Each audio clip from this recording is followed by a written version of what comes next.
Hey, what's going on, guys? My name is Jelly. Welcome to my channel. And if you're new around here, make sure that you check out some of my other videos. But today's video is going to be kind of a big movie, and it's going to be a combination of 4 of my old videos. Now, the reason for no new content is I'm currently not actually at home. So what you're seeing now is not where I am when I'm posting this.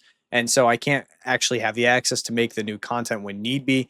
And otherwise, I mean, this video is great for beginners or new players in general. Maybe even if you've been playing the game for a couple of months and you don't know the ins and outs of the game, I'm going to go over pretty much all the tips and tricks that I can give you, from small little nuances to things that I wish I knew before even starting the game. Without further ado, you guys do enjoy. I hope you. I'm sorry, also, by the way, no timestamps. It's just there's like 70 things that have to timestamp, and I honestly don't feel like doing it right this second, but appreciate you all. Peace out. So, without further ado, let's actually jump straight into the first thing, and that's actually talking about troops.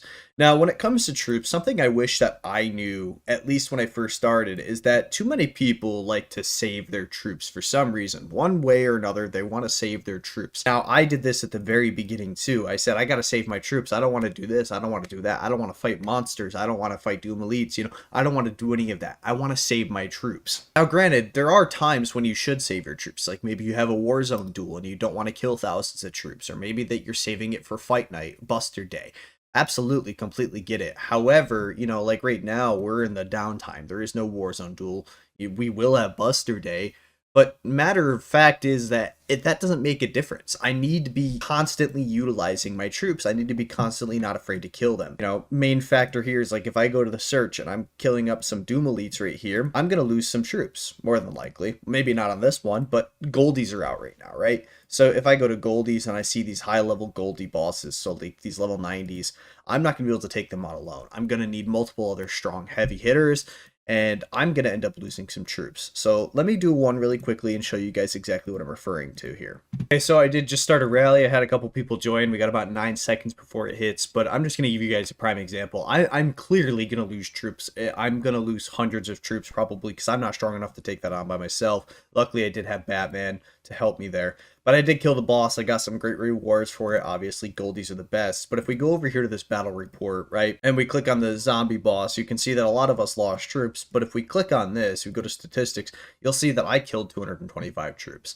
Now, yeah, that is 225 troops, but the realistic output here is that the 225 troops are meant to be killed. What is the point of training troops if you're not going to just turn around and kill them or use them to what you need them to use?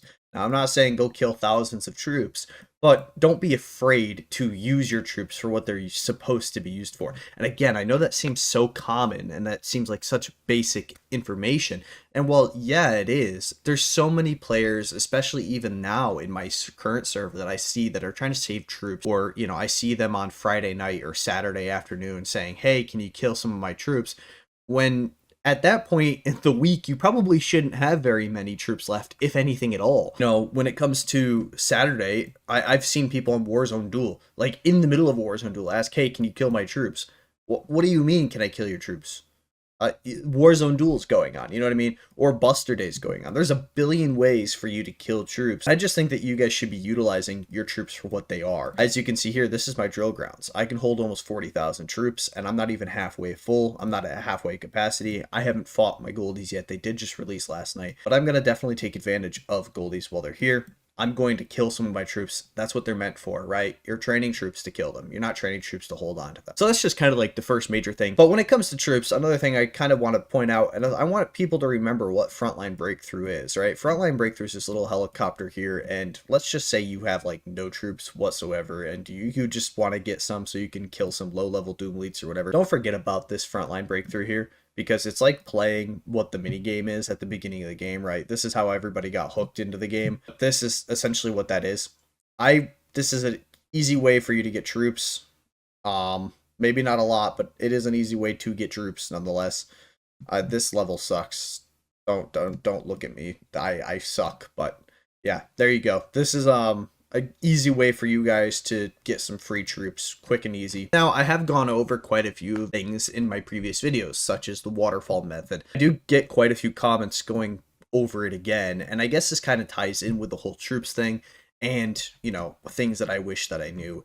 It's pretty important to stagger your barracks. Now, as you can see here, I have a level 30 barracks, I have a level 27 barracks, 24 barracks, and 23 barracks. Now, eventually this will be up to 30, 29, 26, and this will stay at 23 because I want to stagger my barracks. Now, people ask me all the time, I've gotten quite a few comments on my YouTube video like, oh, well, you know, why can't I have them all level 30 and then just do the staggering the way that you want to do it, right? Like, how does it make sense to do X, Y, and Z? So I'm going to give you guys a quick example of what I'm talking about, right? So right here, I have level 7 troops. I have level 6 troops. If I were to upgrade level 7 troops, completely fine. They'd be going to level 8, correct? But the problem with staggering is if you want all of your, you know, barracks to be the same level, if I go ahead and just train a couple of level 1 troops, which I'm going to just because it's 5 hours, right? If I want to do this, I go ahead and train these level 1 troops, as you can see here in the barracks. I get level 1 troops, and if I go to upgrade them here, if I want to just say upgrade them to level 2, you don't get to choose what you upgrade them to. You can only upgrade them to whatever level that barracks is. So if you have all level 30 barracks, the only thing that you're ever going to be able to upgrade to is level 10 troops. So you won't be able to maximize the amount of points on the waterfall method when it comes to yes, right? You won't be able to maximize the amount of points that you can get. So when it comes to the waterfall method, make sure that you're keeping them at least at 1 troop level apart, or like level 24 is level 9 troop, or level 8 troops, level 27 is level 9 troops, and level 30 is level 10 troops. You want to keep them staggered apart. And obviously, you know, 4 barracks is the best variation of that. I do got to go ahead and upgrade these now. But yeah, I would go ahead and make sure that you guys are remembering that you can't upgrade to a specific level. You can only upgrade to whatever that barracks is allowing you to upgrade to. Now, to tie into my next thing I want to kind of talk about here is that I know that, again, I've kind of gone over this in different videos, and, you know, but some of you may not want to watch every single video. That's completely fine with me. However, all of them are great guides. They're great and very helpful for a lot of people. The second major thing here that's not even completely tied into troops, but it will be tied into battling and stuff like that, that I completely just did not care much for in the beginning when I first started, is make sure that your tech is taking priority, right? Being a level 30, fantastic work. However, being a level 30 with very little to bad tech is awful. Now, as you can see here, since my last video, I have kind of gone up a little bit better, 85% on the units. I'm trying to work into hero as soon as I'm done with special forces here, but this is very, very important. Do not overlook tech. Tech is going to be a huge difference between you winning or losing some fights. So let me go to 3v3 arena and let me see if I can pull up a really good example. Okay, so as you can see here, I do have this great advantage here, or not advantage, but this great fight pulled up here. I have a 27.4 million versus his 28.1, and my 26.4 should win. Now, if I go through this, you'll see that my 27.4 lost. It is at a power disadvantage. However, I am curious to see. Firstly, the major thing for me is chip. Everything chip. I kind of figured that I'm falling a bit behind when it comes to chips and stuff like that. But if you look, his tech also beats mine. His everything across the board beats mine. But my Wall of Honor absolutely clobbers his, and my cosmetics beats his as well. But the tech is probably the main portion there. I have the type advantage, right? He's running mostly tank here. He does have 2 missile, but I'm running missile and aircraft. So I have the advantage there. Even though I'm at a 700,000 power disadvantage, it is very important that you guys realize just how important tech is. It really will be like the difference between you winning a fight and you losing a fight is going to be tech and tech and tech. Everything tech related. So please do not sleep on tech. I do have a tech video on my channel that's going to come across at the end of this video. If you guys are interested, go watch that. I do recommend it. It is very helpful. That's tech part 1. And hopefully I will be making tech part 2 very soon. As soon as I get to my 80% on special forces, I'll be making tech part 2. But if you're just starting out, tech part 2, no need to be worried about. It's going to be a while until you're at that point anyway. Kind of a nuanced thing that I honestly think too many people don't take advantage of, especially brand new players that have no idea what's going on. A lot of what happens early on is you're trying to focus on HQ, you're trying to focus on building up your team, you're trying to focus on building up your base and tech and all that stuff. One thing that is completely forgotten about, especially at the early game, is all these buffs here. And these buffs are so important because the Secretary of Development, for example, gives you a 60% construction speed buff. Now that's huge, especially early on when you're not already HQ 30, or say you're not a big spender, or you don't have a lot of speed up, or you're not in the biggest alliance. This buff is going to be huge for you in order to help you quickly upgrade. So do not be afraid to hold off and wait until day 21 or day 22 of the server whenever the capital opens up. do not be afraid to wait until this happens, because that 60% buff is huge and it will go a long ways. It'll help you so tremendously. And yeah, sure, it uses more resources because in turn you're upgrading more, but you don't have to use as much speed up, and you're not relying on outside sources such as helps from alliance. You're not relying on all that stuff. Do not be afraid to wait until those buffs open up. And that goes for every buff, right? You have this Secretary of Strategy, which is the hospital's capacity. So during fight day, during Warzone 2, not a bad idea, right? Secretary of Defense, unit training cap, plus 25%, plus 25% increased training speed. If you have all of your barracks lined up, especially on like day 4 or day 5 of VS, where it's training troop day, even getting that for 5 minutes and having all of your barracks completely staggered and all ready to pop at one time, perfect. That's a great opportunity. Make sure that you are taking complete advantage of these buffs. The major one that I see a lot of people doing, why not go for Secretary of Interior? When your minds are completely full after you wake up in the morning, go for Secretary of Interior. It pretty much, doubles everything.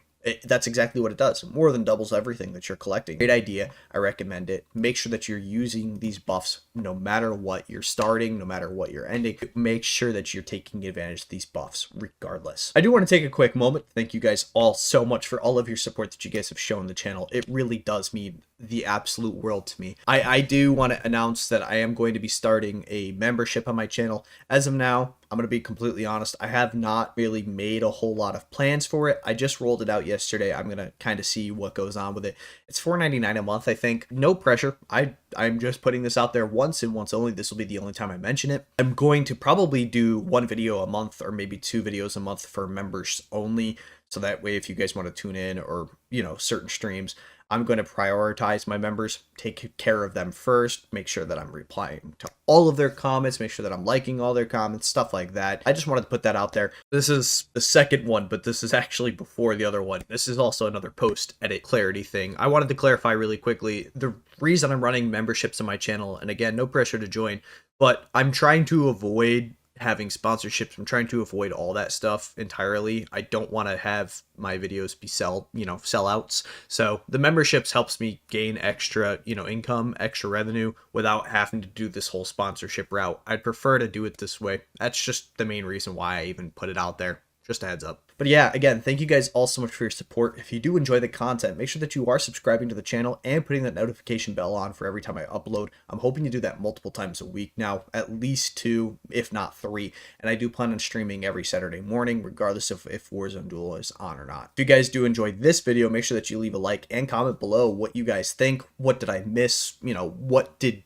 I get wrong? What did I get right? Make sure that you're commenting that below. This is like a post-editing intermission here. I know that I'm currently going through like the shout out and stuff. I completely forgot to mention that I have kind of an idea that I want to run by you guys. I have thought about doing like base reviews and battle report reviews and stuff like that. I'm just kind of curious to gauge your guys' thoughts on that. Another thing I am working on and in the midst of is trying to work out a Discord server for people, fans of the channel. I'm just curious to know your guys' thoughts on that. If you guys think that that's a good idea, I would make it like a video dedicated to that, right? Like every once a week, I would do a video dedicated to reviewing maybe 3 bases and 3 battle reports. I want to do something like that. I'm just curious if you guys think that's a good idea. Let me know in the comments below.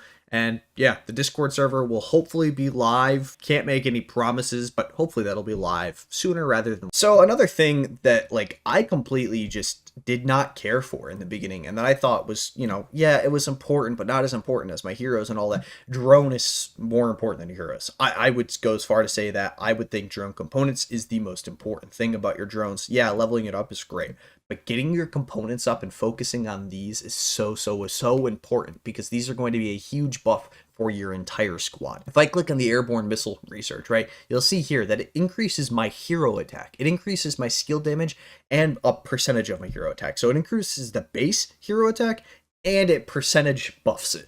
It's so important. Your drone components are so important. Leveling it up is fantastic. Do not get me wrong. I think leveling it up is super important. For the deluxe choice chests, I'm sure some of you guys have those where you're not exactly sure what you should get.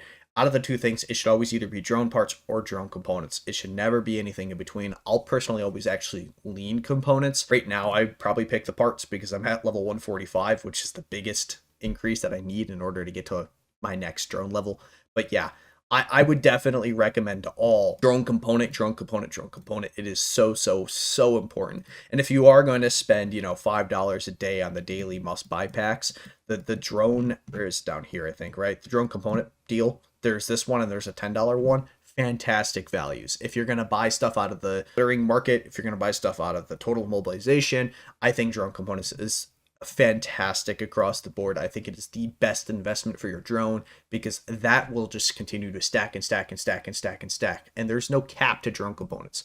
You guys will thank me later for that. I need to put that out there. Pretty much all I have to say about drone. Make sure that you're focusing on it because it is actually kind of more important than your heroes. Don't get me wrong, heroes are important, but that is going to make your life so much easier. Now, right off the rip, I know a lot of you guys are running tank squads, right? Because a lot of you don't spend much money, or maybe you're not spending any money, or you're very low spending, so you guys focus on tank squad.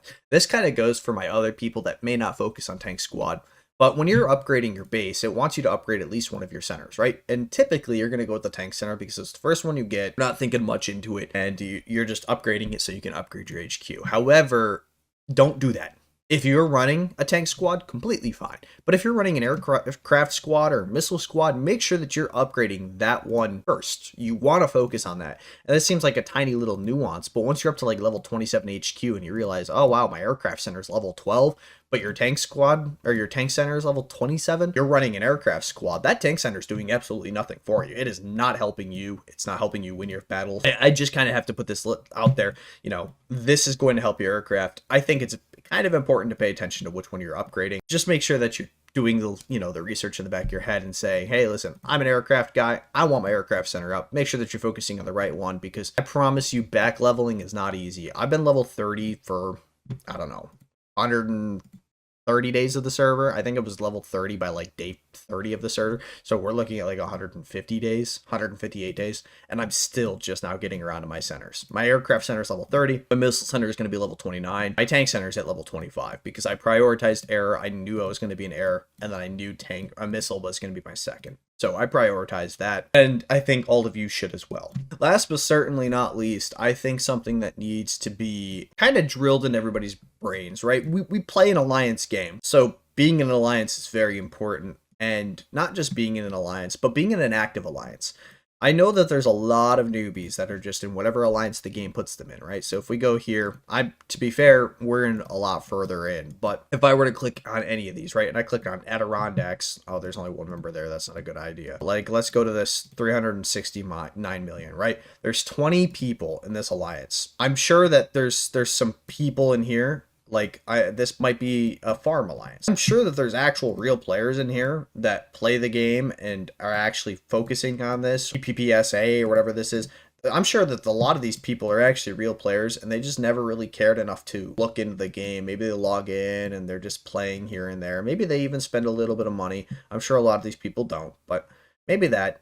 Make sure that you're actually joining an active alliance. It's so important to not only your success, but also the server, right? Ravens and Wolves, there's 64 people here. Great people, have nothing but high hopes for them. But again, a lot of this, like early on, might have been not a super active alliance, and now it's becoming because a lot of these younger players that are just now learning the game, and I mean, we're almost 200 days in, finally going up to an active alliance. So make sure when you're first starting out, you're going to an active alliance, and preferably one at the top of your leaderboard. Maybe not number 1, but between that top 5 to 10 range is a really good place for you to earn rewards, because the more active of an alliance you're in, the more rewards you're going to earn, the better tech you're going to have, right? Our tech is arguably the best in our server. We have a pretty good idea of what we're doing. Focus on development right off the beginning, and then war once season 1 rolls around. But alliance gifts, like this is huge. Having a very active alliance where you're going to get plenty of gifts, not even just the spending ones, but the regular gifts from doing rallies. The more rallies that you do, the more gifts you're earning.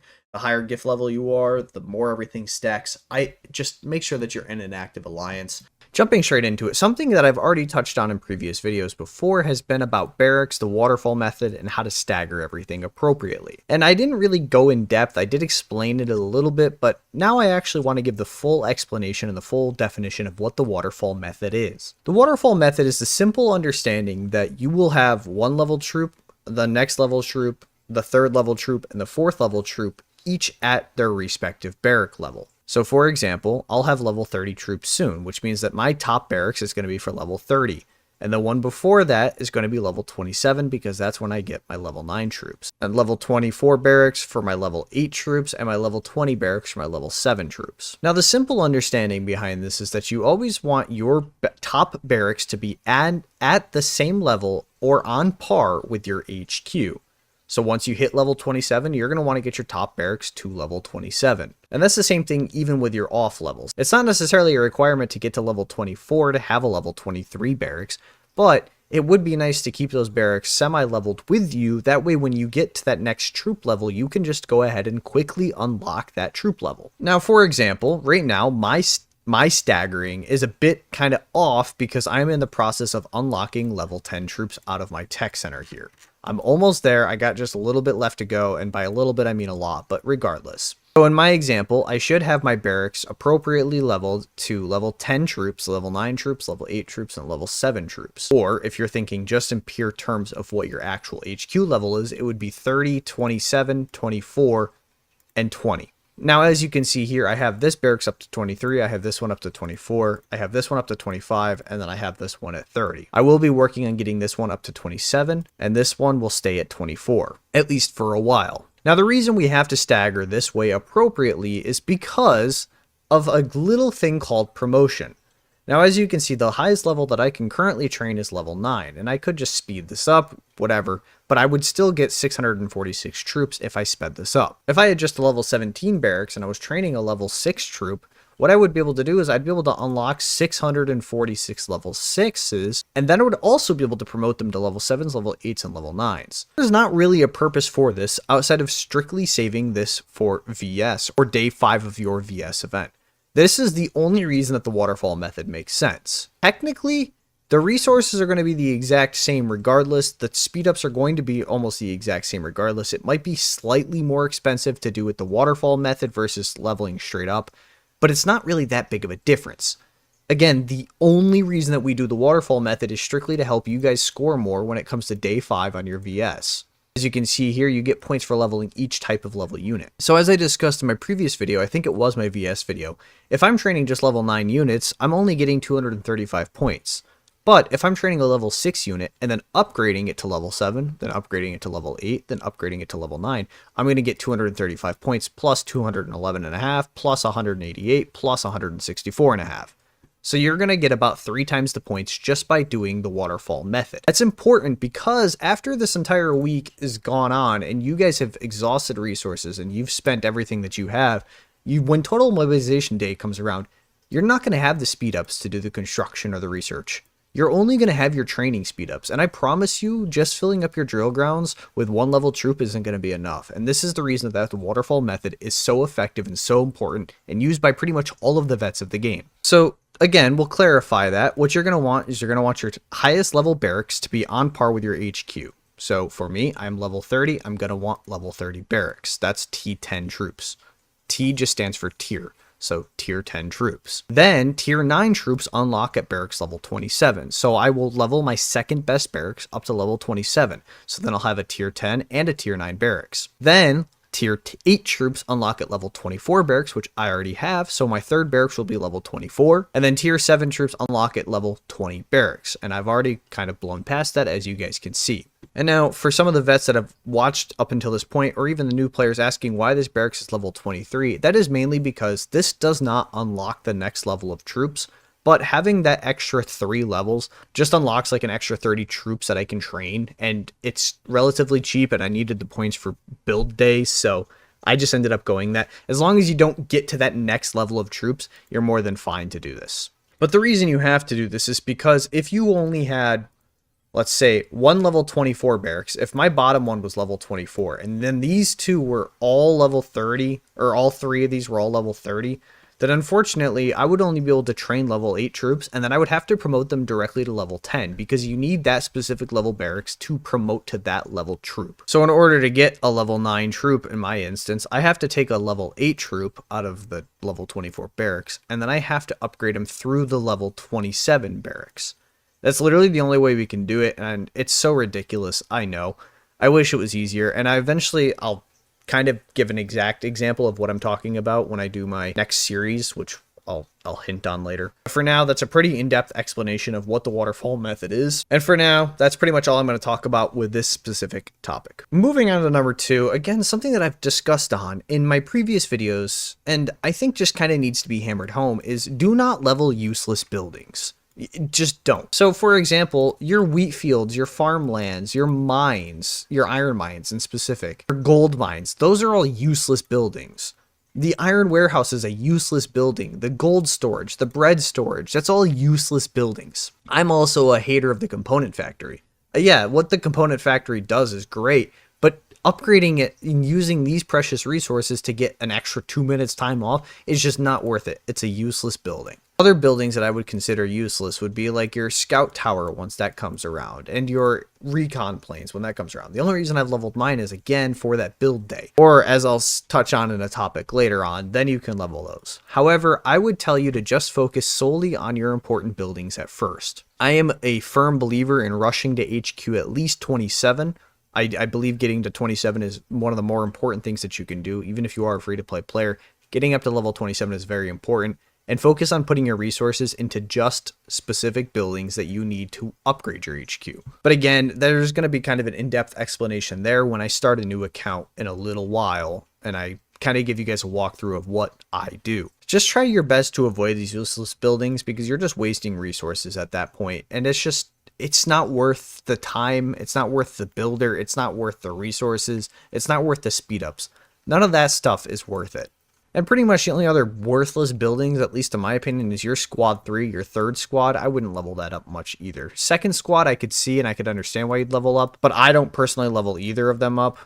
And the first one is the only one I focus on. So yeah, second tip is just focus on buildings that you need for your HQ until you're level 27. And then you're going to kind of want to start to backfill those buildings like your tank center, your aircraft center, your drill grounds, your everything else. The essential buildings are always going to be the things that you need to upgrade your HQ and your barracks. Those are pretty much, and the tech center, obviously. Those are your essential buildings to level up. Only focus on those. So a third thing. Now, I've kind of gotten mixed reviews on this, and I'm interested to see how you guys all feel on this in the comments below. But something I'm a firm believer in is only sending out purple or orange trucks.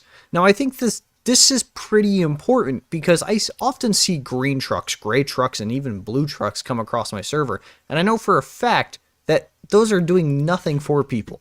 Nothing. Like, for example, right here, beautiful. I know that this is probably a bot, but still, a gray truck. Look at that. Look at the resources you get there. Or even here, look at the green trucks. The resources are just not good. The blue truck, again, just not good. The second you click onto like a decent truck, a purple or orange, all of a sudden you're seeing good rewards. Like UR universal shards, purple decoration chests, purple gearboxes. Those are all really good stuff. And I get it. I get it, because re-rolling and pretty much hoping that you get lucky can be incredibly time consuming. It can be incredibly expensive when it comes to your diamonds. I get it. However, the rewards are so good. They're so worth it. Like, for example, if you can just spend, I don't even know. If you can spend 2,000 diamonds a day on getting trade trucks or trade, whatever they're called. The trade contracts, I think is what they're called, these things. If you can spend 2,000 diamonds a day to get 20 trade contracts and you send out nothing but purple or orange trucks, specifically with one of the 3 awards I've touched on already, you're going to just exponentially grow faster versus sending out these horrible trucks day in and day out. So outside of VIP, and I didn't really give a specific thing that you should spend your diamonds on, but now I'm going to. Outside of getting your VIP, actually unlocking your VIP right down here, I would recommend spending your diamonds on getting trade contracts. And again, sending out nothing but purple and orange trucks, specifically ones with multiple UR hero shards. Those are very, very valuable. Yes, people are going to plunder your trucks regardless of how strong you are. There's always going to be a bigger individual. And piggybacking right off of that, we're going to go straight over to the secret tasks page. And this is the same exact thing in my opinion. You only want to send out purple or orange secret tasks. The difference between a blue task and a purple task is so huge. It's ginormous. And I'm just going to continue to like explain how important it is to actually just send out the purple and orange, because the rewards are just so valuable. And yes, outside of trade contracts, this is the second best spending diamonds, again excluding VIP. This is the second best spending of diamonds that you can in this game.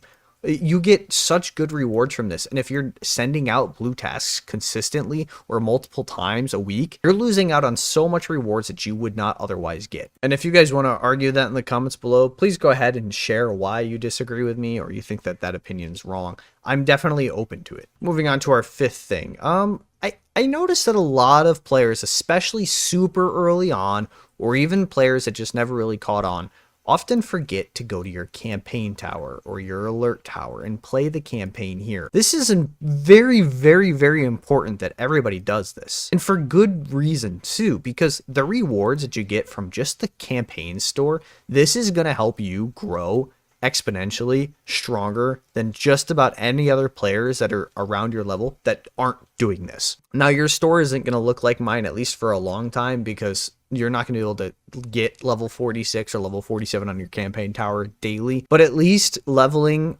through the campaign and getting your campaign chests here, your level 3 drone component chests, and your universal shards. Those three are so important to unlock each and every week. And then obviously the drone parts are phenomenal. The upgrade ore is phenomenal. Hero XP, if you're struggling to come up by it, phenomenal. Battle data, phenomenal. The campaign store, I often just see it goes untouched by some players that haven't played before or don't have the knowledge about it. Now, beating this is relatively simple, especially once you get to a certain VIP level, I think it is. You literally just come through here, you click challenge, you click auto battle, and then you click battle, and it's going to want you to have a specific hero setup or a lineup. For me, I have my aircraft on here right now.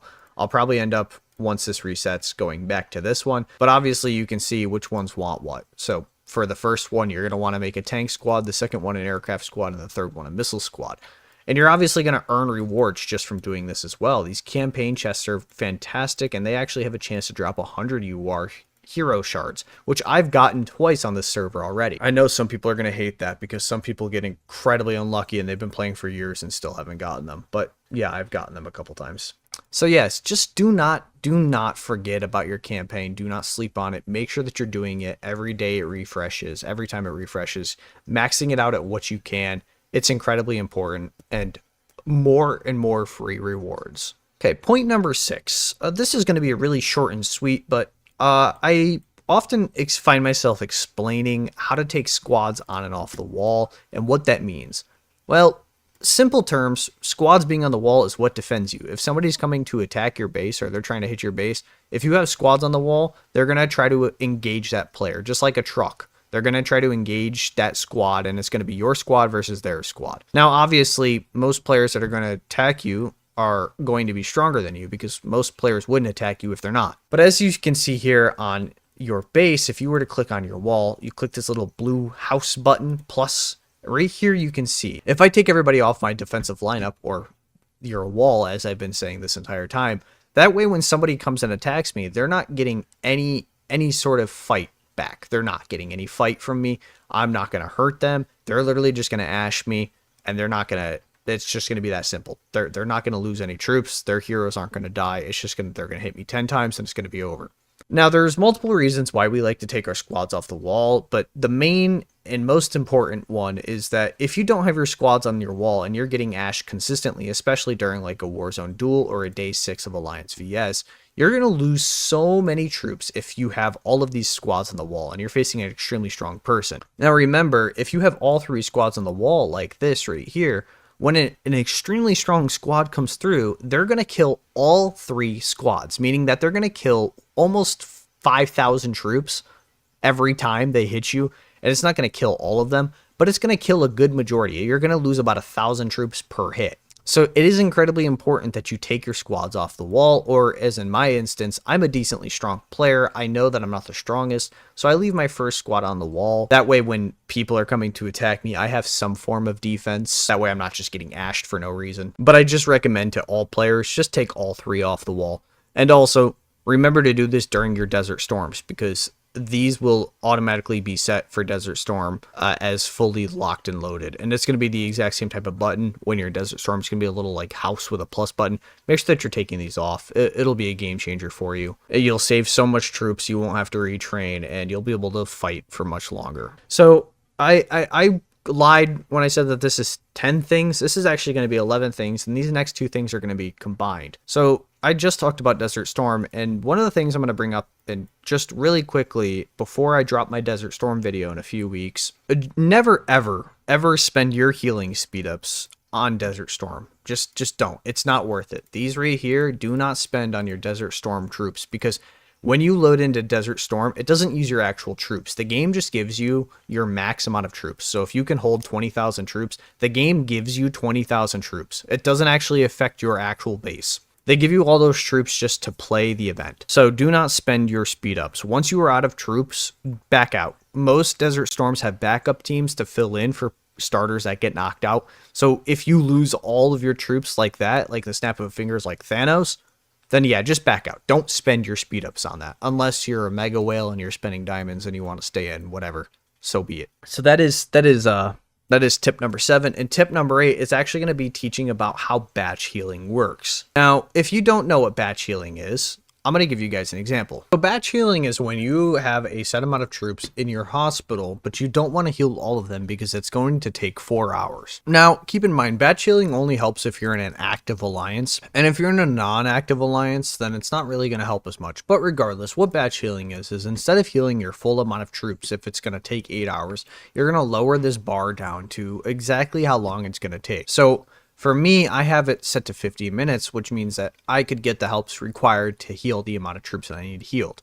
But if this was 4 hours, I would move this bar down. I'd say, all right, now it's at 30 minutes. If I click this heal button and I ask for help, if I give it like 3 or 4 minutes, because we're in the middle of the day, they'll be fully healed. So it didn't take very long, and now they're fully healed. Versus if you're doing it the full amount, you're going to realize or eventually see that you don't have the amount of helps required to get your healing down to 0. And the reason that that's kind of important is because you want to save your healing speed ups for Warzone Duel. You want to save them for specific events. You want to save them for important times. You do not want to be wasting your healing speed ups all week long after Marshal's Guard, for example. You're going to want to batch heal everything. Pretty much my recommendation is in 45-minute increments, and if you heal it in 45-minute increments, you're going to be able to get enough helps from everybody to instantaneously heal all of your troops. Not all of your troops, but that batch. And then you just move on to the next batch, and then the next batch, and then the next batch. So instead of you having to use like 2 hours worth of speed ups or not use the 2 hours worth of speed ups and it's just sitting there for 2 hours, you then get the same amount of troops healed, but within 15 minutes, and you didn't have to use the speed ups anyway. And it's the same amount of resources. So that's just a little note that I think is pretty important for a lot of people to remember. Batch healing is very, very, very important, and it'll help change your life. Now, this one's kind of small, and it's actually not something that I actively do, but a lot of players do, and so I'll give it a recommendation. Now, before Marshal's Guard, or pretty much like any little thing like that. So Marshal's Guard and Code Boss are the 2 main ones. So what you're going to want to do is you're going to want to find a random base in the middle of nowhere. So for me, I'm going to come find this commander guy. And now what you're going to notice is that the second you send out a scout, you're going to get this little thing called War Fever. And what War Fever is going to do is it's going to give you an extra 1% damage increase to all of your heroes or your squads. Now that may not seem like a lot, and to be honest, 1% isn't a whole lot, but I see a lot of players doing it and saying that it works for them. So yeah, it's just a minor buff, but if you attack your Code Boss before and then after, you're going to notice that that 1% does exactly what it says. It's 1%. Same thing during Marshal's Guard. Now, again, I recommend trying to find an untagged person or a person not in alliance, because then you just avoid any drama that could come of it. Yes, make sure that you're scouting and getting your War Fever, that 1% buff, just for Marshal's Guard and your Code Boss hits. Speaking of Code Boss, too many people don't do it, and I want to explain. I haven't done mine yet, and I'll do it right at the end. But make sure that you're doing it. The rewards that you get every day just from hitting it are nice little rewards, and everything kind of adds up. So make sure that you're doing this. Going into our 10th trick, or our 10th tip, if you will, I'm going to talk about Arms Race, because this starts incredibly early on in the game. I'm talking day 2 or day 3. I can't remember what day. But this starts, and you need to be trying to consistently do this every day. Now, I'm not saying you have to max every single specific event out, or that you have to get all the chests for tech research, drone boost, hero advancement, base building, unit progression, and then unit progression again. But it is important that you at least unlock this level 18. I would recommend trying to get the boxes, but if you're trying to save everything because you're a free-to-play player, don't sweat it, but try to at least get this gold box every day. Because you get the 2 UR hero shards, you get the 6 recruitment tickets, and the 200 diamonds. All of this stuff does add up after a while. So if you get just these 3 chests every day, you're going to get 7 purple, so 7 SSR hero shards, you're going to get 2 URs. So that means after 10 days, you're going to get 70 purple shards and 20 orange shards. Most of the times it's pretty simple. You literally just use speed ups or hero XP when it comes to hero, or you just finish a building or you finish a tech. It's pretty simple to get these points every few hours, and just try to find time to log on and do at least 3 of them, because you only need to max out 3 of them to get your 18. But you're also getting rewards from these chests as well. Skill medals come from here, and this is going to be your biggest earner of skill medals in the entire game. Plus, obviously, all the the speed ups and all of the resources that you get are a nice little added bonus. Yeah, I get it that you're spending resources to earn resources, but the hero shards are very, very, very important, and obviously that's the name of the game, is spending to earn. So again, make sure that you're trying your absolute hardest to get all of these chests applicable in every 4 hours, or maxing this out daily. It's going to be a huge help. And finally, moving on to our last thing. Speaking of dailies, down here, if you click on this little walkie-talkie thing, you'll notice that there's a tab for daily tasks. Now here you'll have more chests that you can unlock, where you can get drone parts, resource chests, speed ups. This one is not as good as Arms Race, but it's still, again, more stuff that you can have for absolutely free. A lot of this stuff is pretty simple. Research a tech 1 time, obtain a gear, recruit 1 survivor, recruit 1 hero, a VIP activated, help allies 5 times, donate to Alliance Tech. It's such a simple thing to do every day to get these extra rewards for completely free. And it's not much, it really isn't, but it does add up. And if you're doing this consistently every single day for months and months and months on end, those itty bitty resources are going to pile up. And with everything else that you're doing as a free-to-play player, plundering bases, plundering tasks, helping allies with their tasks, doing your own, maximizing your stuff, just by doing these daily tasks every day and getting the diamonds from these, and plundering tasks, you're going to be able to get enough diamonds to then turn around and support having nothing but purple or orange UR trucks. And same thing with secret tasks. Just do everything that you can daily. First one being how to find out of server secret tasks. This is actually a pretty hot topic, and I'm sure most of you guys follow by the same type of rules that our server does. You're not allowed to plunder your own server secret tasks. You're not allowed to plunder their own trucks. So trucks make it really, really easy, because if you go over here and you click on this, you'll see the filter out trucks from your war zone. But if you'll notice, secret tasks don't have that, because you can only plunder them when they're on a certain server or when you're on a certain server.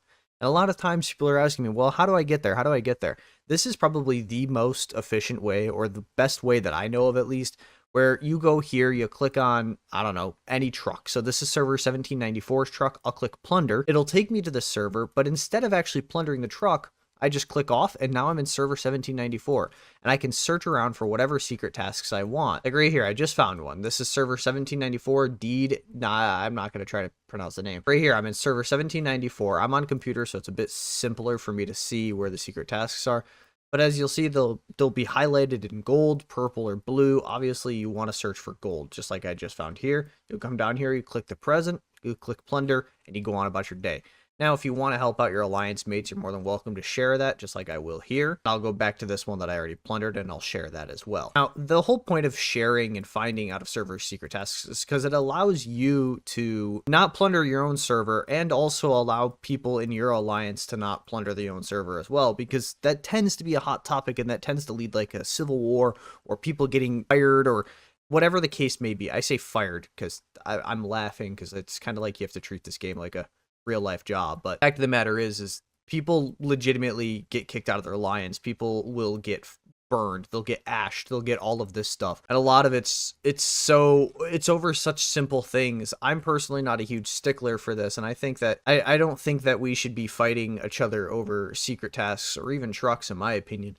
But I do abide by what people want, and this is as simple as it gets. This is how you do it. And I know somebody wanted me to share this, so if you click on my profile, You go down here, you'll see if you're reading, I don't care about your secret tasks, because this is how much I think it's so overblown. I think it's so taken out of proportion, and it's just not okay. Sorry, while I'm here, I'm gonna find some more secret tasks to send out to my folks. That way they don't have to do any extra work. So now that secret tasks are pretty much explained, I'm going to explain something else that I often see people asking questions on. And I think that this is more of a blanket thing, because a lot of people seem to have a misunderstanding about what the train is and how it works. Now, this is not the one that we got to reset. This is something that one of my alliance mates bought. El Jefe Chico, thank you so much. Appreciate you. If you click on the train, you'll see that there is 4 different carriages that you can choose from. I'm currently in the 3rd one down. However, the 4th one down is the best. The first one up is always the 2nd best. And then these 2 right here in the middle are always going to be 3rd or 4th. Now, granted, there are some really good cases where you can get like 5 or 6 shards here,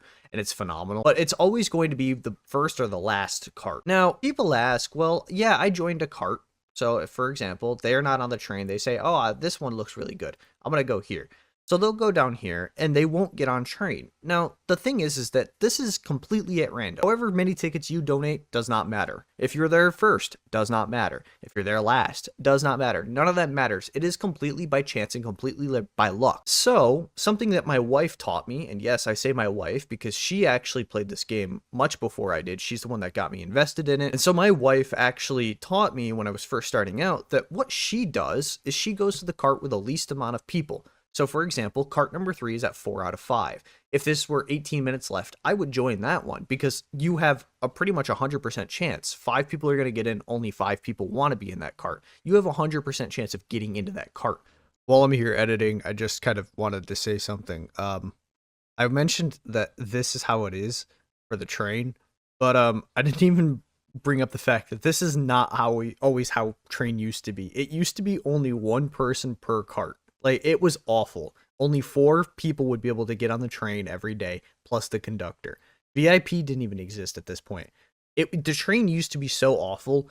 So everybody, even if you don't get on train as often as you should be very thankful that they finally overhauled the system. That's all I have to say. But if, for example, I'm going to this last one, and this is 11 out of 5, I have less than a 50% chance to actually get selected for this cart. So the lower amount of people in a cart, or the lower amount of people going for a cart, the better odds that you have of actually getting into that cart. Now, as I said, it is completely up to you, your choice. I will personally always try to go for the really nice carts. I think the more the merrier. If I get on one train every week, that's completely fine with me. I don't need that extra loop that everybody else wants. And I want everybody else to have the same opportunities. So if I feel like if I go to this final one, more people have better odds of getting in the first 3 carts. But regardless, it is your choice. Do you want a guaranteed at a train cart, or do you want a chance, whether it be a 20% chance or a 10% chance? Do you want a chance at the really good carts, or do you want a guarantee at the somewhat okay carts? And that's pretty much how that works. Now, I also want to point out while I'm on train, if you are invited as a guardian defender, or you are the train conductor, if you click on this little tiny arrow up here way at the top, you'll see it. This is how you can adjust your defensive formations. Now, the reason this is important is because a lot of players may not realize that they have to adjust their defensive formations. So this will be like Mason, and it'll have Monica, and it'll be like the lowest of low heroes. But their strong heroes are not even there because it hasn't been updated in so many days or so many months even. This is the way that you can update your defenses while you're there, whether you be a guardian defender like my boy Honda is, or if you're just the conductor before VIP becomes available. Now, moving on to kind of a unique one that pretty much anybody that is a veteran of this game already knows, or somebody that's even played it for just 2 or 3 months has kind of caught on to, is that you earn stamina pretty much for free, and you want to spend your daily stamina. I'm guilty of it. I haven't done it yet, but I did just wake up. You want to spend your daily stamina regardless. You want to get this every 4 hours when you can, and just use that. If you have stamina, you want to use it. Do Doom rallies, elite, Doom elites, rallies, Doom walkers, whatever you need to do to get rid of stamina, at least make sure that you're using your stamina daily, because it is free and it's just more rewards. I know it's little rewards, but it does actually add up in the grand scheme of things. But regardless, my whole point of stamina is to show that you will get a ton of stamina over time, whether it's just from doing nothing or grabbing this or grabbing that daily pack or plundering tasks, you gain stamina doing random things, and it comes in the form of this. You'll see it comes in these little like lightning bolts, and I have 115 50 stacks and I have 33 10 stacks. Now I got the 50 stacks because I bought this survivor Taylor, and she gives out these deluxe adventurer chests that gives me 50 stamina if I roll it out of the chest, and I get 25 of those a day. So I have a random chance of getting that. So I've been able to stack that. Now the whole point of me talking about stamina to begin with is because I have 6,000 stamina, and that's a lot of stamina, but it does go pretty quickly. You may ask, why do I have so much stamina? Well, there's this wonderful event called Zombie Invasion. It just started on my server yesterday, and I actually plan on running through this later and spending all of my stamina. This is the single best use of stamina. This is the single best event in the game. This is going to help you change your game completely around if you can learn to save your stamina specifically for this event. The more that you're killing in here, the more rallies that you're doing, the more, we call them goldies, the more goldies that you're killing, the better rewards you're going to get. If I were to rally and I found this boss, so I was out killing zombies and this guy spawned, I would get 380 of these little courage medals. On top of that, I would also get 3.2 thousand battle data. If I found it, I get the 20 stamina back that I have to use to kill it. And look at these resources that you get. If I were to be the person, like Lily Bridge found this, if Lily was around killing these, she found this and she said, well, you know what? I'm going to go ahead and do a rally on this because I want the rewards from it. It's essentially free because they spent no stamina. Well, they did spend 20 stamina, but they're getting their 20 stamina back. They're getting 2 million gold, practically 2 million bread, 5 million hero XP, 3,000 battle data, and 380 courage medal. That is a lot of rewards just from doing a rally. And the courage medals you can turn around and redeem in these little trade store in the Zombie Invasion tab. If you click on that, you'll see there's a bunch of rewards here that you can get. If you can, buy out the entire store every time you're in here. Buy out the entire store if you can, or if you have the patience to do that. As I said, this is the single best event that you can come up with. Just save all your stamina for this, and also save some for Warzone Duel and Buster Day as well. Don't spend all of it on this, but spend like 85% of it on this. Another beautiful thing I'm going to touch on because I'm right here and it's actually going on currently in my server is that there is this wonderful thing called Bullseye Loot and Ammo Bonanza. Now, if you're completely free to play or very, very low spending, chances are you're probably not going to buy this ammo week in and week out, or, you know, every time that this event comes out. So what a lot of people do, I don't do this and I'm guilty of this and I probably should be doing it, is they'll save this ammo. They'll get this, they'll keep it in their inventory, and they just will not spend it. Because these wonderful gear blueprints down here at the end, the MR gear blueprints, these are incredibly, incredibly hard to come by. You cannot get these pretty much for free unless you're doing it this way or one other way, which we won't really touch on in this video, but eventually we will. You want to save this because after you hit the reward 100 times, you'll get 10 of these gear blueprints. Now, as I said, this is one of the very, very few ways without spending money that you can get this.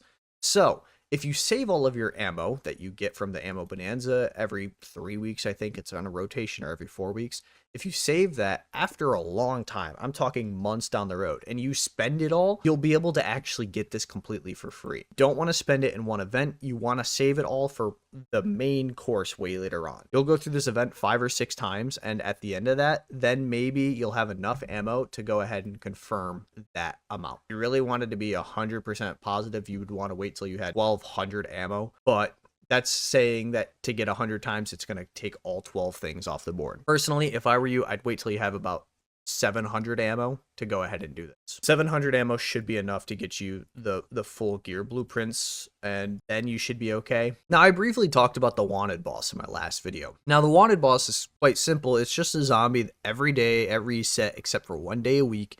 You get to go kill this boss and you get rewards from it. The rewards are really decent, and you get it no matter how much damage you're doing. You also get rewards for specific amounts of damage that you do to the code boss, or if you do this or if you do that. Now, I'm going to explain something the best way possible that I can. When you're doing this code boss, there is a proper way to do it. The proper way to do it is obviously find out what this one is. So code 87 will appear at the following server time. And then right here, highlighted in red, tank heroes deal 50% extra damage on the wanted boss. That means tank heroes are better. So what I'll do is I'll go to my tank squad. So my squad 2 is my tank squad. I'll say, oh, okay, these are all tank. This is great. One thing that's incredibly important is that your defenders here do not do as much damage as attackers. We know this. So what I'll do is if it's for tanks, I'll take out Murphy. You know why? because I'll come down here, I'll find Mason, and I'll throw Mason in there instead. Now, I will keep Williams. And now the reason for Mason in particular is because he has a great buff. I'm going to go over and show you guys right here. If you look at his passive ability, it says boost back row tank heroes damage versus monsters in battle by 15%. That means if you put Mason in your front row, everybody that's in the back row is going to get a 15% damage increase. And that's going to help your score tremendously when it comes to fighting the code boss. Now, if you're like me and your main squad is all air heroes, what you'll probably want to do is you'll probably want to take all the guns and chips off them and move it down to your second squad, which is what I'm going to do as soon as this video is done. But this is essentially kind of the matchup that you want. I can't remember for the life of me. I think it's that you want to keep Williams up front. Monica doesn't help anything, and I think it's that you want to keep Williams up front. Yeah, as you can see here, Williams for me is at 53.6 thousand attack, and Monica's only at 39.2. So even with her skills, even with her skill, which is boost this damage, I get 12.5%. It's just not worth it compared to Williams. So this is pretty much your ideal matchup or your ideal lineup if you want. One more quick editor's note while I'm here, and I caught one more thing that I messed up on when talking about the wanted boss formations. I said that you want to keep Williams up front. That is just so not true. What you're going to want to do is you're actually going to want to replace him with another attacker of a different type, whether that be Schuler, DVA, Morrison,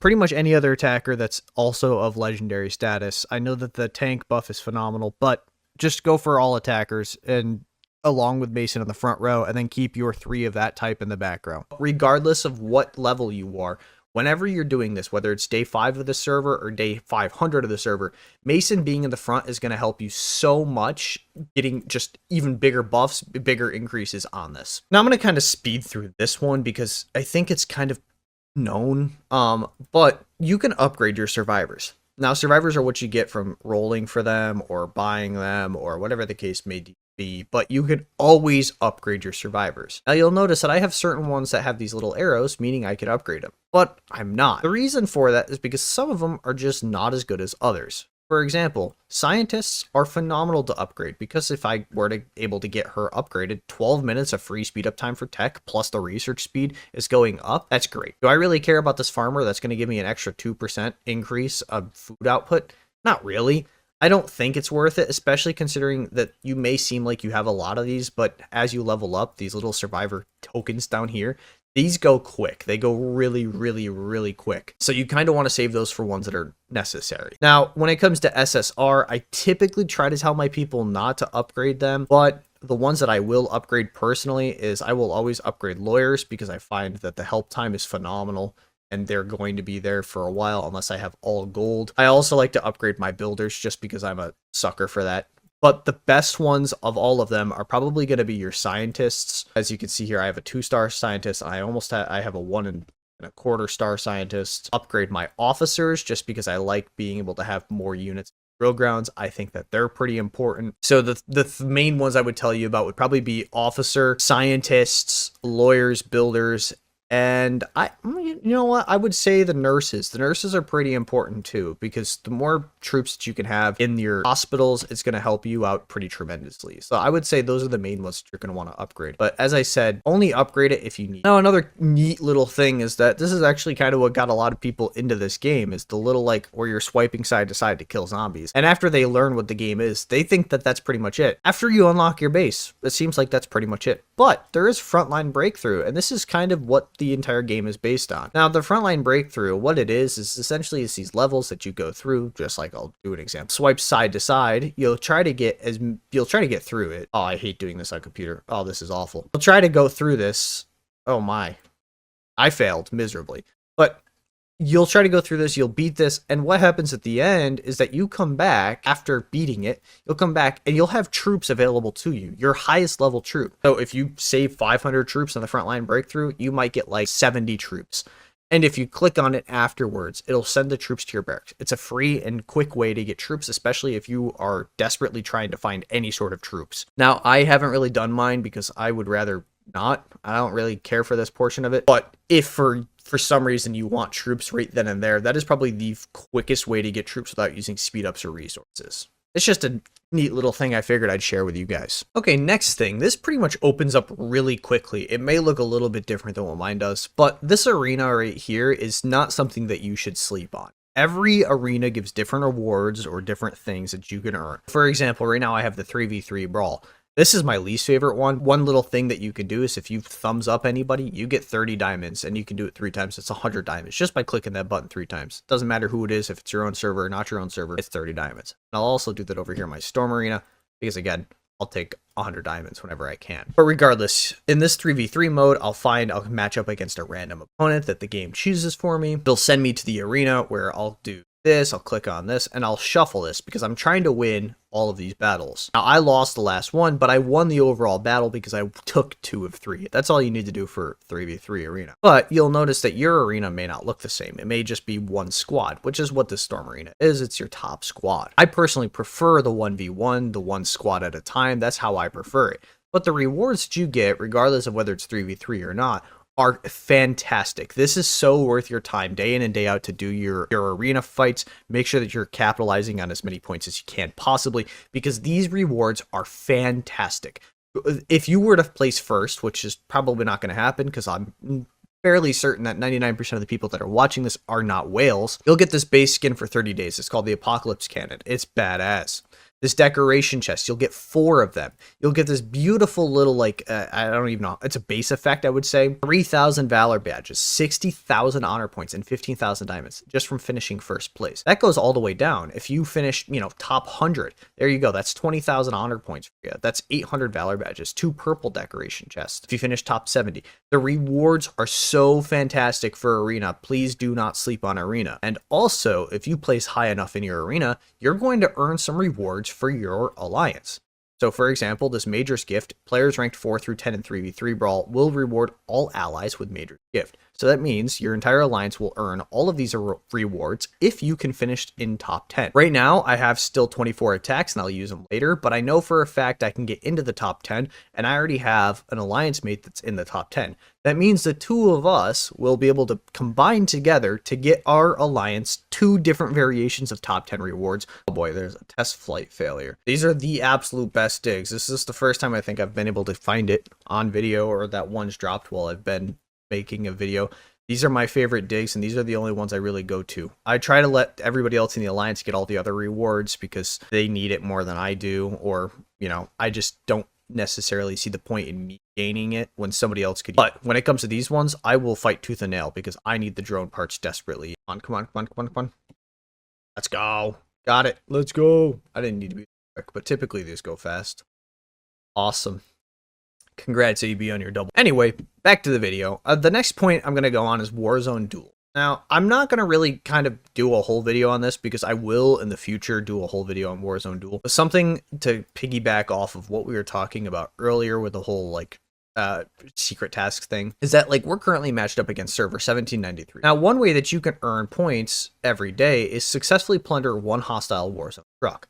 That means that you're only going to want to plunder 1793 trucks. Now, I know my example earlier was 1794, but that's just for the YouTube video. So instead of looking for just any truck, you're going to want to try to find one that's specifically from server 1793. I'm going to go through, I'm going to try to find one from 1793, and I'm going to pass up on all the really, really good trucks, unfortunately. But right here, I found a truck from 1793. And then once I'm here, I'll see I don't actually have to click battle on that truck. And what I'll do is I'll click on whatever trucks I see that are gold or whatever. And then I'll find typically the best trucks are around the capital. So you'll go over to the capital and you'll find a good truck that you think worthy of hitting. Now, when it comes to hitting trucks, purple and gold are pretty much the standard. You're going to want to find one of the 2. Yeah, if you hang around the capital or close to the capital, this is where you'll find the best trucks available for plundering. And it is important that you get everybody in your server to hit only your opponent's trucks because those points do add up. In fact, if you look at our Warzone Duel, it's such a close fight right now.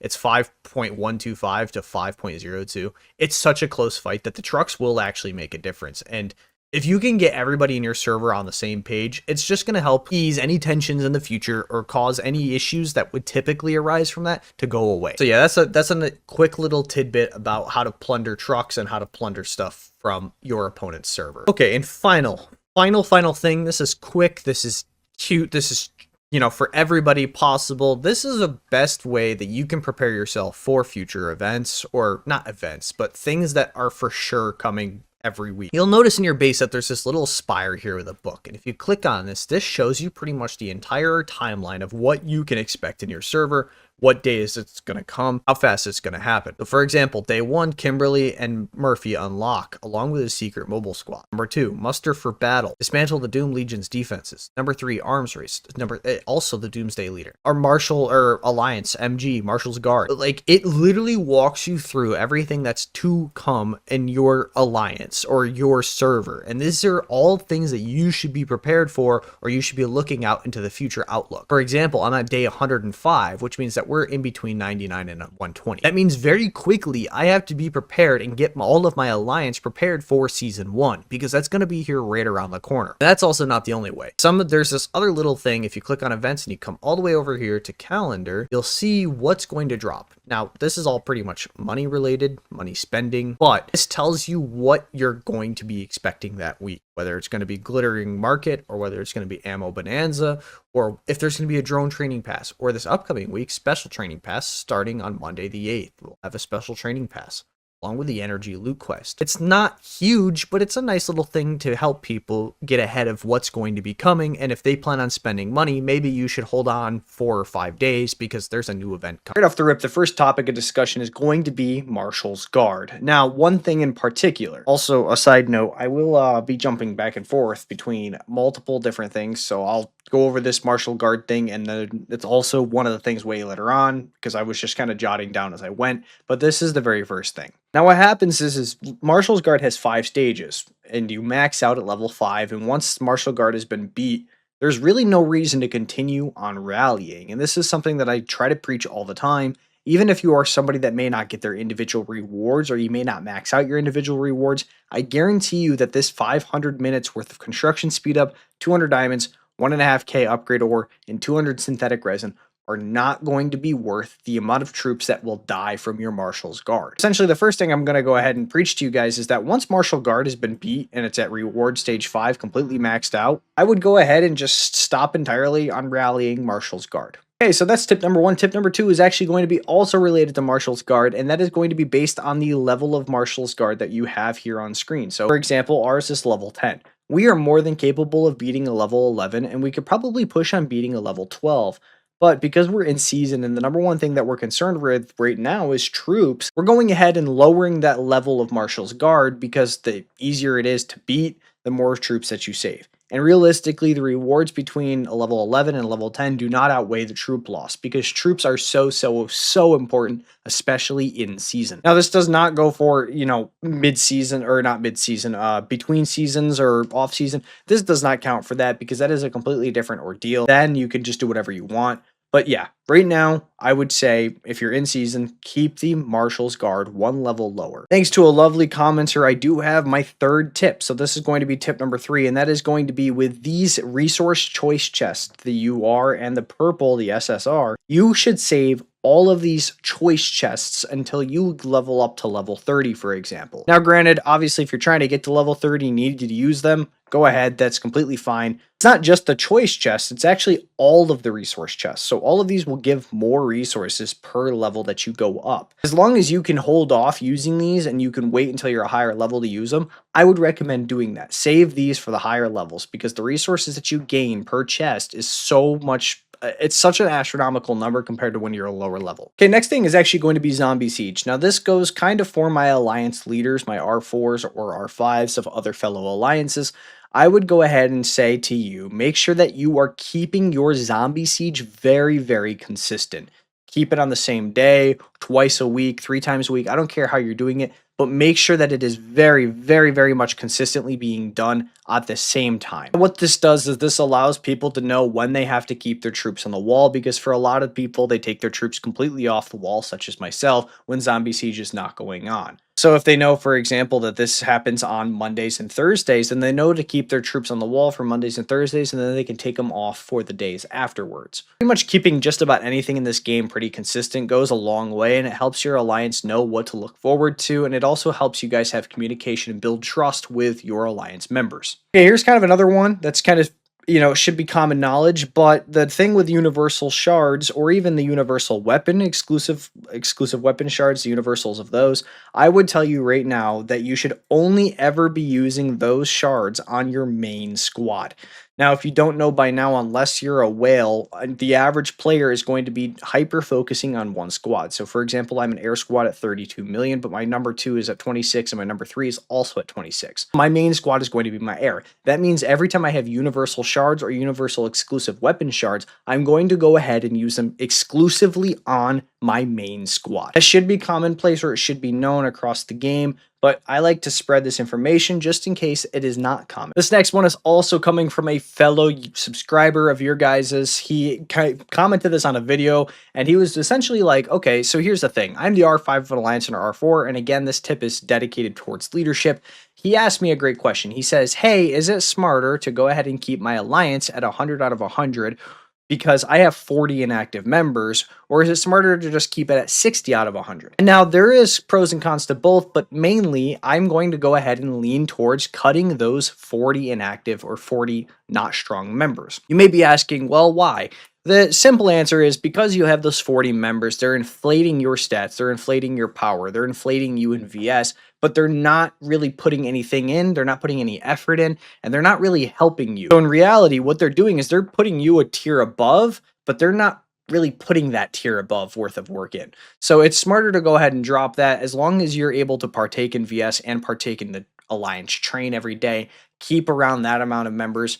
Otherwise, I would say cut the fluff. Okay, so this is going to be tip number 7, and we're going right back to Marshal's Guard. So this is another thing where I said I'd be jumping around, but another great thing that you guys can be doing for Marshal's Guard is that when you are attacking a Marshal's Guard, what you're going to want to do is you're going to want to rally with your weakest squad, and you're going to want to join other rallies with your strongest squad, because you have to wait until all the other rallies are going away for yours to go. So having your strongest march or your strongest squad start the rallies, for example, it's going to do less damage over time, and you're going to end up losing more troops. Now, with that being said, what I recommend is I recommend having your second or third squad be strictly like a blue hero, a low-level blue hero, and you rally with that guy because your troops are going to die regardless. But if you rally with a Gump, you lose less troops, and you're still able to hit the Marshal's Guard and then use your 2 main squads or your 1 main squad to actually attack and join other rallies. Okay, tip number 8, or what I want to kind of talk about here, is that there is this great thing in Arena called 3v3 Brawl. I'm sure that 99% of all people playing this game or watching this video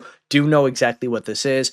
Now, one thing I have to talk about, and I wish I could show it, but I can't because my 3v3 ended. There is a difference between your offensive set and your defensive set. You're going to want to adjust your defense and offensive sets for 3v3 both. Setting 1 does not set it automatically for the second one. Second portion of this in particular that I'm talking about is that you're going to want to spread your squads out, because in 3v3 you can either have 2 really mega squads, which is kind of how I do it. I have 1 really weak one, and then I combine my 2 to have 2 really strong ones. That's my recommendation to you guys, because in 3v3 all you have to do is win 2 out of the 3 battles, which typically means that their strongest squad can go against your second strongest if you have it in lateral order. So yeah, make sure that you're setting both your offense and your defense, because they are 2 separate, and make sure that you're setting it to have 2 really strong buff squads and having a weak one as your third and final one. Tip number 9 is that once you get into Alliance VS, they're going to be joining a league. As you can see here, it says starting soon. Obviously, if I click start, I'll be in it already, but I'm in Diamond here. What Alliance League is essentially you and 16 total alliances are put into this one bracket, this one grouping,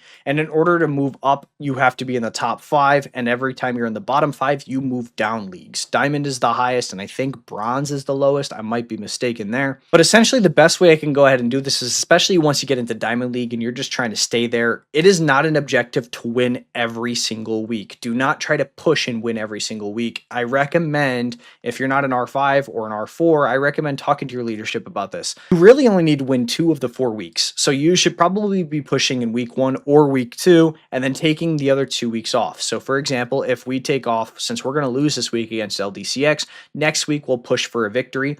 So we'll be 1-1, and then in week 3 we'll say, hey, well, we just pushed last week, we've spent everything that we had, let's lay up week 3, and then week 4 comes around and we'll push again for the victory, because having 2 wins secures you in that exact same bracket. So yeah, essentially don't push every week. make sure that you have save weeks. It allows you to have a much easier time staying in your league. Tip number 10 is a small one, but it's really, really nice to have. Whenever you're doing anything such as a code boss or fighting golden zombies or literally anything that requires doing damage to monsters, you're going to want to go ahead and get your War Fever before that starts. And essentially how you can get War Fever is by scouting another person's base, attacking another person's base, anything like that. I recommend scouting. So as you'll see here, I don't have War Fever up here in the top left. Let me find right here's a no-name level 13 base. If I go ahead and scout, you'll see now I have War Fever up here.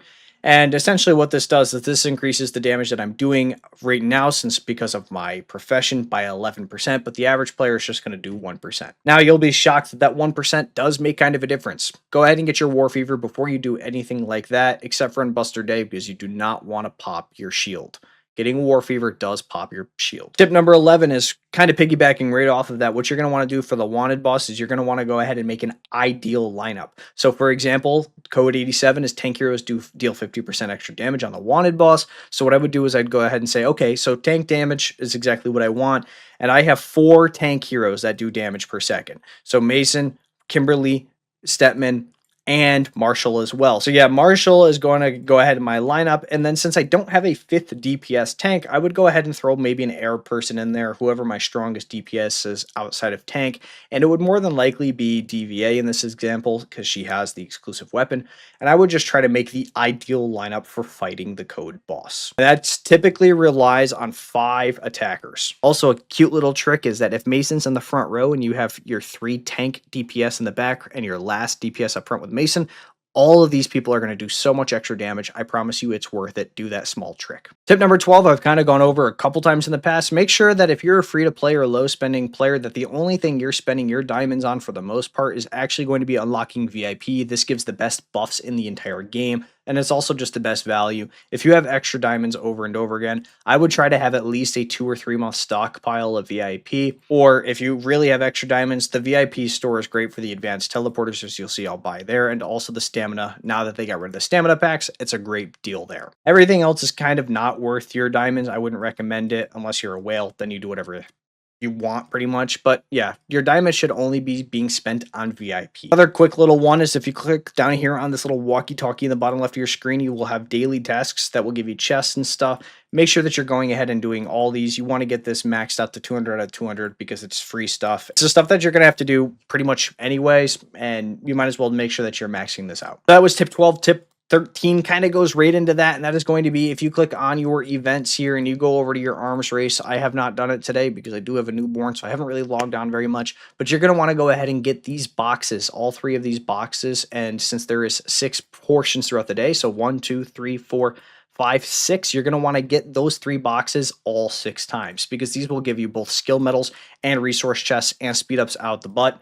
And a lot of the times it's really simple. So for example, right now I'm in the hero one. So what I'll do is I'll go over here, I'll find a hero like level 78 Maxwell. I'll click upgrade a few times and boom, just like that, I have my 3 chests from the arms race for this hour. I recommend doing this all 6 times if possible. Make sure that you're doing it overlapping with your VS as well. Okay, tip number 15. Again, this kind of goes right back to my alliance leaders or people that want to push their leadership to be best. And a comment I saw a while ago is, what do you recommend for alliance tech? Now, here's the thing. There is 2 very different routes that you can take with this, and how I would recommend it is this. Alliance techs early on, pre-season 1, so I would say, the entire base of the game up until season 1, I would hyper focus everything on development. Get your great helper up, quick construction up, quick research up, senior scientist, and then veteran craftsman. I don't really like veteran craftsman, but some people do. I don't care about the 0.5% reduction of resources. It does absolutely nothing. I know people really like it. It's just not worth it, in my opinion. I would rather spend it on the great helper, quick construction, or quick research. I would focus on development, and then once season 1 and season 2 roll around, I would start to focus more onto the war aspect here. And the ones that I recommend over here are expert trainer, quick trainer are all right, but the garrison stuff here is really important. Drill ground expansion is really, really nice. Rallied stuff is really, really nice, especially for cities, and troop movement is also fantastic as well. Okay, tip 16, and this is kind of something I've talked about previously before, and I'm going to go ahead and appoint my friend here to the VP. Wait until the capital buffs unlock to start really pushing your base, especially for my free-to-play or low-spending players. This is super, super important that you take advantage of these buffs, because the Secretary of Development is a 50% construction speed buff. So if you're going to go from level 28 to level 29, wait until the Secretary of Development comes out in your server, and wait until you're holding that title. You get it for 5 minutes, and anything that you do during that 5 minutes gets affected. Before or after does not matter.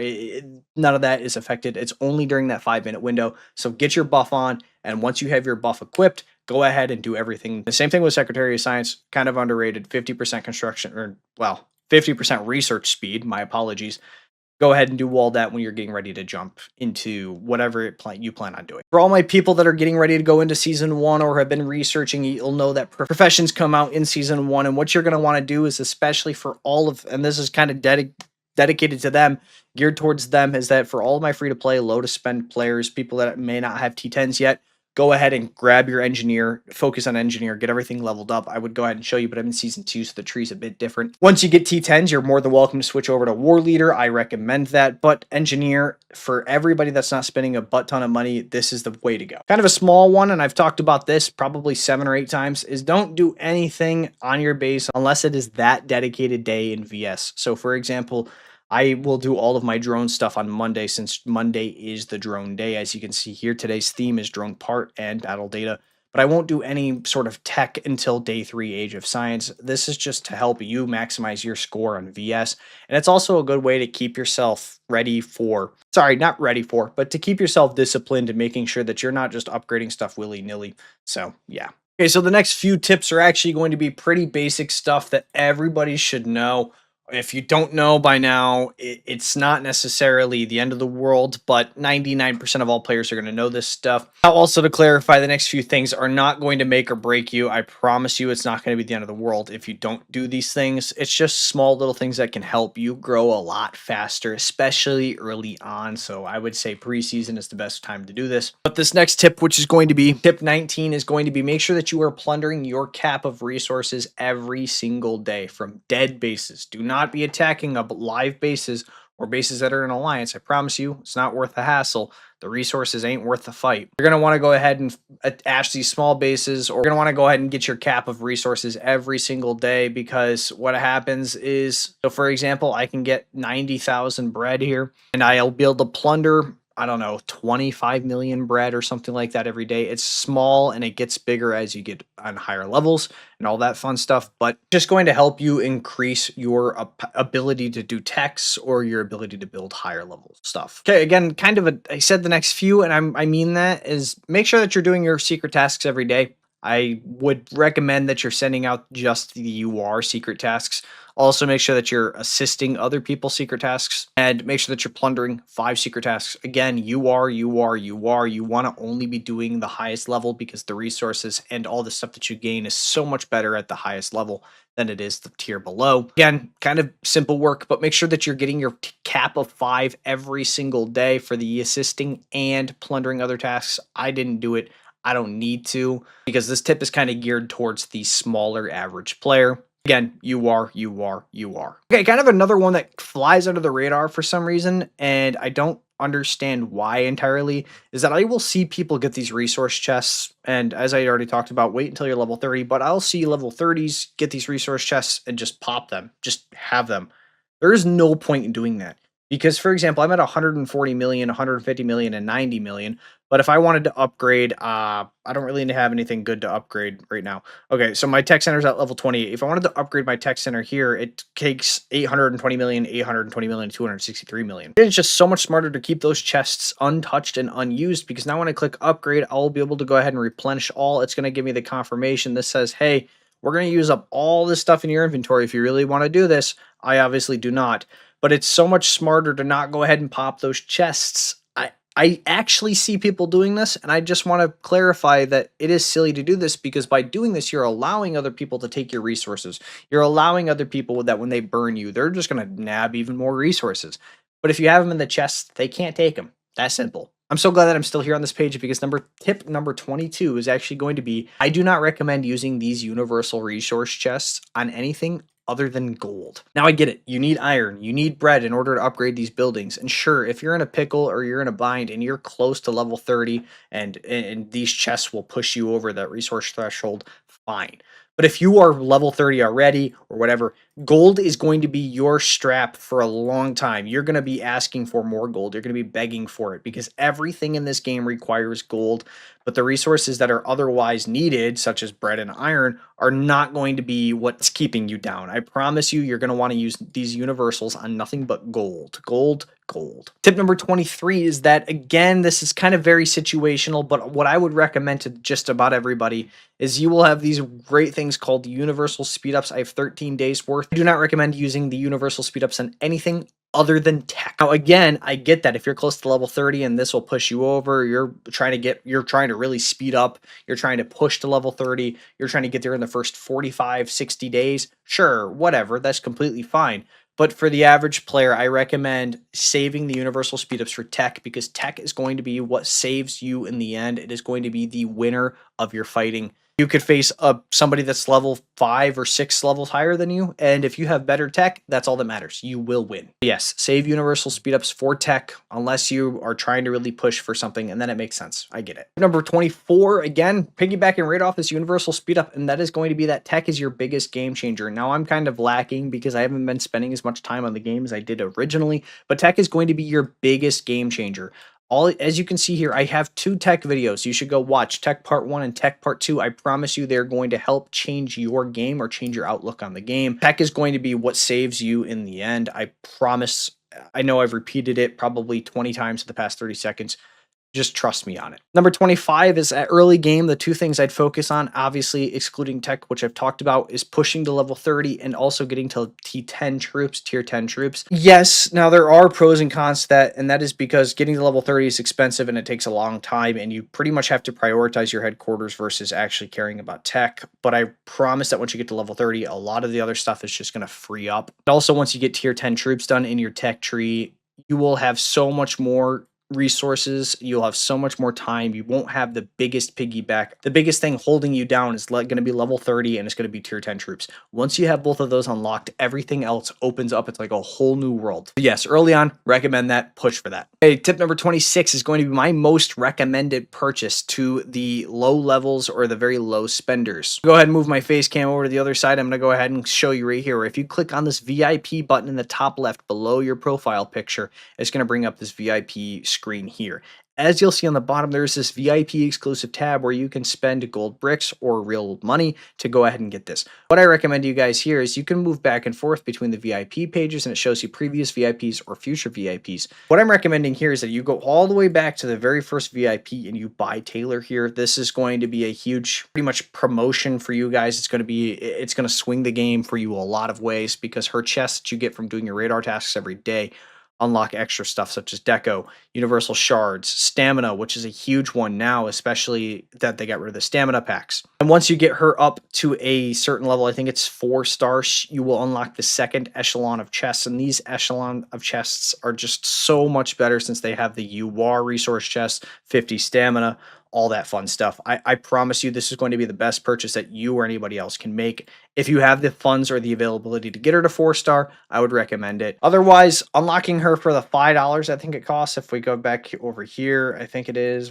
$5. Yeah, $5 unlocking her. It's a nice little deal for you, and it's going to be my favorite purchase, and it's going to be a lot of people's favorite purchase. Okay, kind of a small one, and I wish that I was doing this at reset, but once you have the train, the Alliance train, it unlocks, I think, at day 14, and if you have like 20 plus members, the Alliance train comes with 4 carts, the passenger, the VIP passenger, and the conductor, and there's going to be 4 carts. Now, you'll notice that some of the carts are better than others, obviously, but what I recommend to the average player or to the normal player is that don't go for the cart that has the most people in it, go for the cart that has the least amount of people trying to get in it. Because at the end of the day, you can take that risk to get into the cart that's waiting with 27 people trying to get into that cart, all week, all 7 days of the week, and never get it. Or you could wait in that line for that cart that has 7 people and you could get that 4 times a week. Yes, the rewards aren't as good as the most valuable cart, but I promise you, some rewards are better than no rewards at all. Some kind of a small one here is I'm going to go over here to gear, and this is going to be tip number 28. We're getting down here to the wire, and this is going to be one of my favorite ones here, and that is going to be don't use any gear other than orange gear. Purple gear, blue gear, green gear, all of it's useless. Do not use any of this gear. Break all of it down over here into this little gear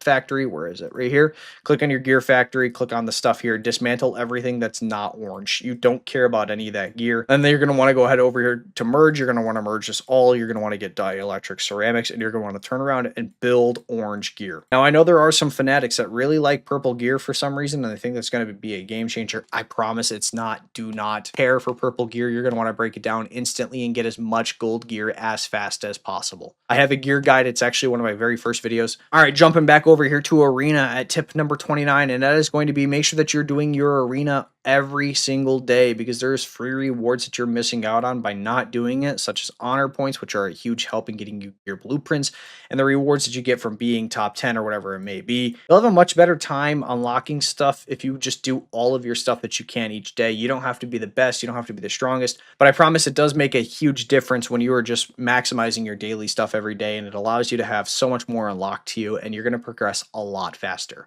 Okay, so a great one that I recommend here, so this is going to be tip number 30, so the second to last thing is that make sure that you are always keeping your tech people going. Make sure that your 2 tech stations are always being used. You want these in constant motion, because the more tech, the better, the stronger, the faster everything. Keep those always in motion.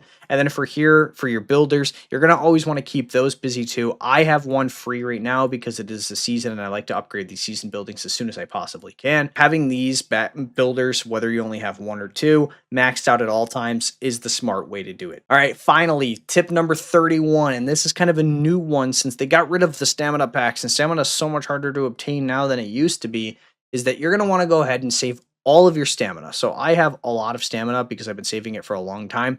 You're going to want to go ahead and save all of your stamina, use your daily stamina to get your beast stun, your doom elites, your doom walkers. Make sure that you're using your daily stamina, but save as much of that as possible for these 2 events, which is Warzone Duel or any sort of fighting. So for right now, season 2, we're getting ready to go into Rare Soil Wars. I will keep my stamina for that. And then the second one is going to be the Goldies event. The Goldies event is going to be your best spend of time, energy, stamina. It's the best way to level up quickly. It's the best way to get resources, the best way to get speed ups. It is just the best way in general, but you need stamina to do so. Don't be wasting your stamina on such things as like Doom Elites or zombies on the map or even Doom Walkers. Make sure that you're using just your daily stamina for that. All right, so this is finally the following day, and I'm just now getting around to editing everything and getting it uploaded for you guys, but I wanted to go ahead and have this outro and just apologize essentially for repeating myself so much in this video. But if you guys did find any of that information helpful, go ahead and drop a subscribe to the channel. Comment down below what you guys thought was interesting, or maybe if it was all just normal information. Regardless, I have this video right up here that's going to go over the recent changes that Last War made to their game, and it's all about the purchasing power. And this video down here is actually going to be my first hero guide. I do plan on dropping a new hero guide here relatively soon, so we'll see how that goes. But thank you all so much. Jelly out.